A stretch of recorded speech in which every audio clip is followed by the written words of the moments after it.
Деревянные лавочки одиноко стоят в сторонке, а в игровую грушу некому ударить. Однако приятно наблюдать за тем, что люди не только переживают за собственное здоровье, но и других не подвергают опасности. Кто бы мог поверить, что настанет время, когда человек сможет спасать Землю, сидя у себя дома на диване. Но сейчас это возможно. Большинство людей все-таки поняли, что таким образом спасают себя и своих близких. На улице можно встретить только редких прохожих, тех, кто вышел в ближайший к дому продуктовый магазин или аптеку. В принципе, вообще не выхожу. Просто хлеб нужен, ну и кое-какие продукты. Карантин проходит спокойно, дома. В принципе, изолировано. Торговые центры, кафе, кинотеатры и музеи закрыты. Работают только магазины с товарами первой необходимости.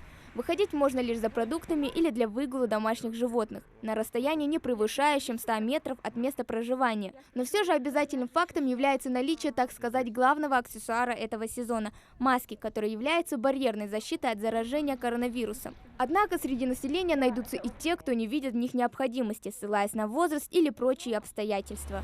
По мнению жителей республики, у самоизоляции есть не только плюсы, но и минусы. К примеру, стрессовые состояния, которые провоцируют внутреннее напряжение, особенно у тех людей, которые привыкли жить активной и насыщенной жизнью. Однако многие соглашаются с фактом, что с таким образом жизни работа на удаленке и дистанционное обучение дают возможность выспаться, правильно питаться и больше проводить времени с семьей. Сижу дома, не ухожу, соблюдаю все меры безопасности. На работу не надо, как говорится, отдыхаем. А чем вы можете себя занять, пока находитесь дома? Так особо ничем не занимаюсь, просто с семьей провожу время и все. Ну, отличный повод, чтобы побыть в кругу семьи, отдохнуть. Самое главное — соблюдать те меры, которые нам предписывают. С другой стороны, время, данное на карантин, можно провести с пользой и дома. Например, на просторах интернета уже появились познавательные видео с советом, как посадить то или иное растение, чем заняться или что прочитать. Не забыта, конечно, и учеба. Многие университеты страны открыли доступ к бесплатным вебинарам и курсам.